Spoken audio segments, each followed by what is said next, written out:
আমাদের exchange rate আমি যেদিন গভর্নর হিসেবে জয়েন করলাম সেদিন ছিল 120 টাকা ডলারে, এখন আছে 122 টাকা 50 পয়সা।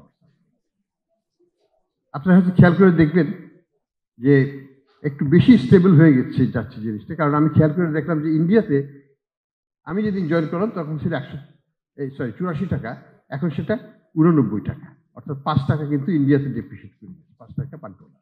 আমরা কিন্তু 2 টাকা ডেপ্রিসিয়েট করেছি ইন দ্য লাস্ট 15 মান্থ। সেটা আমাদেরকে কিন্তু খেয়াল করতে হবে যে ওভার স্টেবিলাইজেশন কিন্তু খুব ভালো নয়। যদিও আমি বলবো যে আমরা ফুললি মার্কেট বেসড, কোনো ইন্টারভেনশন হচ্ছে না এবং হবেও না আশা করি। কাজেই এটা আপনারাই নির্ধারণ করছেন, ব্যাংকের সরবরাহ এবং চাহিদার ভিত্তিতেই এটা নির্মিত হচ্ছে। আমরা খেয়াল করছি যে গত বছরের রমজানে মোস্ট ডিফিকাল্ট টাইম ছিল, কিন্তু তখন আমরা কিন্তু পর্যাপ্ত ফরেন এক্সচেঞ্জ দিয়ে সরবরাহটাকে ঠিক করতে পেরেছিলাম।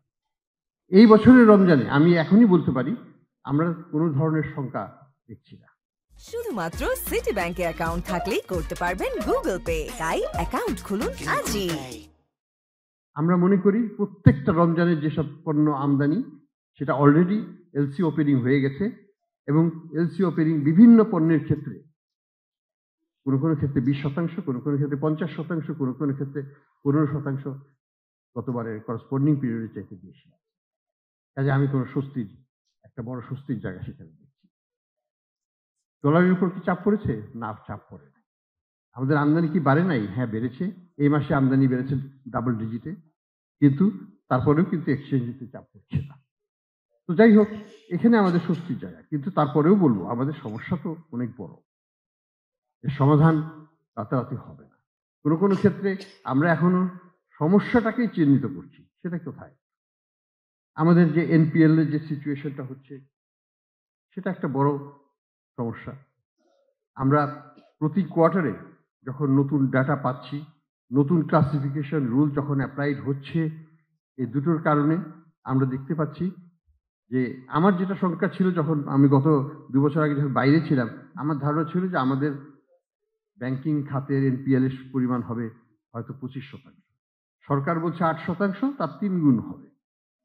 এখন দেখছি এটা অলরেডি 35%, হয়তো আরেকটু বেশিও হতে পারে, তবে খুব বেশি হবে না, হয়তো এখানে আশেপাশে স্টেবিলাইজ করে যাবে। তারপরে আমরা আশা করব এটা কমা শুরু, কিন্তু 35% এটা তো ছোটখাটো কোনো সমস্যা না। 1/3 or more than 1/3 হচ্ছে নন পারফর্ম। কাজে আমাকে কিন্তু 2/3 এর উপর ভিত্তি করে ব্যাংক চালাতে হবে, অর্থাৎ ডিপোজিটরের পয়সা দিতে হবে।